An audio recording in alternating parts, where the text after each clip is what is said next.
Jakarta Target Tipikor, Kepolisian Negara Republik Indonesia Polri, dan Komisi Pemilihan Umum KPU RI menandatangani nota kesepahaman terkait dengan sinergisitas pelaksanaan tugas dan fungsi dalam penyelenggaraan pemilu dan pemilihan serentak tahun 2024.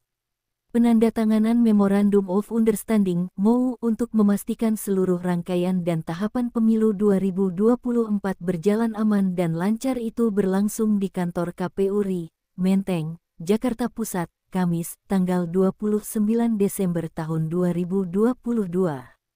Hari ini, Polri bersama dengan KPU menandatangani nota kesepahaman kerjasama, di mana tentunya substansi atau esensi dari nota kesepahaman ini adalah bagaimana Polri dan KPU bersinergi untuk melakukan kegiatan khususnya polisi dalam mengamankan, mengawal dan menjaga agar seluruh tahapan pemilu yang sudah ditentukan oleh KPU dapat berjalan, kata Sigit usai kegiatan tanda tangan MOU tersebut. Nota kesepahaman tersebut, kata Sigit, polisi akan melakukan pengamanan serta mengawal mulai dari awal memasuki tahapan pemilu. Di antaranya adalah persiapan kebutuhan logistik, pendistribusian, pelaksanaan pencoblosan di tempat pemungutan suara hingga rekapitulasi di tingkat pusat maupun daerah. Tentunya yang menjadi harapan kita bahwa pemilu tahun 2024 menjadi pemilu yang lebih baik dibandingkan pemilu sebelumnya. Kita sepakat bahwa yang namanya politik yang biasa kita sebut bisa membuat polarisasi, itu harus kita hindari, ujar Sigit. Dalam pelaksanaan pemilu 2024 mendatang, Sigit menekankan, yang paling terpenting dan selalu digelorakannya adalah seluruh elemen masyarakat harus memiliki semangat dan komitmen untuk terus menjaga dan mempertahankan nilai persatuan dan kesatuan bangsa Indonesia. Menurut Sigit, silang pendapat dan perbedaan pilihan dalam pesta demokrasi 5 tahunan adalah hal yang biasa. Namun, Sigit menegaskan, seluruh calon pemimpin di tingkat pusat maupun daerah harus berkomitmen selalu menjaga persatuan dan kesatuan, mencegah polarisasi, serta membawa visi misi Indonesia jauh lebih baik. Perbedaan pilihan pendapat adalah hal biasa. Namun yang selalu kita ingatkan bahwa siapapun pemimpinnya, baik tingkat daerah maupun nasional, yang nantinya akan melanjutkan kepemimpinan. Yang namanya persatuan dan kesatuan itu menjadi syarat mutlak atau syarat utama. Sehingga itu harus kita jaga. Hal-hal tidak baik harus kita tinggalkan, ucap Sigit. Dengan terjaganya penyelenggaraan pemilu yang aman dan damai, Sigit menyebut, ke depan diharapkan, Indonesia bisa menjadi contoh bagi negara lain dalam menciptakan iklim demokrasi yang kondusif. Semangat itu, ditekankan Sigit, selalu digelorakan dengan sosialisasi kepada mahasiswa, organisasi kemasyarakatan, organisasi kepemudaan, komunitas dan seluruh elemen masyarakat. Menurutnya, semua unsur bangsa harus memiliki komitmen yang sama dalam mewujudkan penyelenggaraan pemilu yang damai. Tentunya kita sepakat bahwa Indonesia ingin menjadi salah satu barometer terkait dengan penyelenggaraan pemilu mapan dan demokratis, yang meninggalkan hal-hal negatif serta polarisasi. Itu menjadi kesepakatan dan komitmen kita.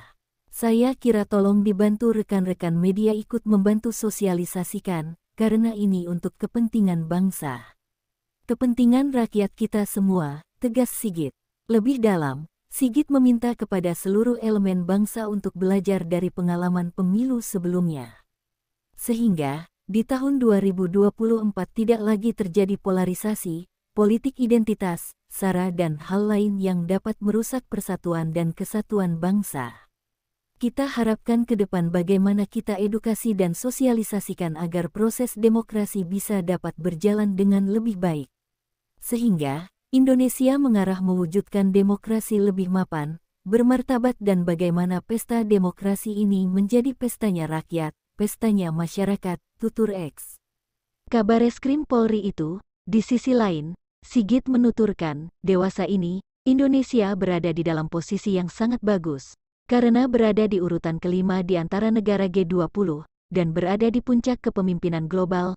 Sigit menyatakan, seluruh elemen masyarakat harus terus mempertahankan tren positif tersebut, demi mewujudkan Indonesia Emas 2045, dan ini harus kita jaga, sehingga cita-cita bangsa, tujuan nasional kita, betul-betul bisa terus berjalan, dan kita bisa mewujudkan visi Indonesia Emas di tahun 2045, tutup Sigit.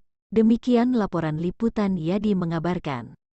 Yang bersifat pemutakhiran data sampai dengan mempersiapkan alat-alat yang terkait dengan kebutuhan logistik pemilu, distribusinya, sampai dengan tentunya nanti kegiatan pelaksanaan pengamanan pada saat terjadi kegiatan pencoblosan di TPS, termasuk pada saat penghitungan dan rekap, sampai dengan mulai dari daerah sampai dengan pusat. Tentunya yang menjadi harapan kita bahwa pemilu tahun 2024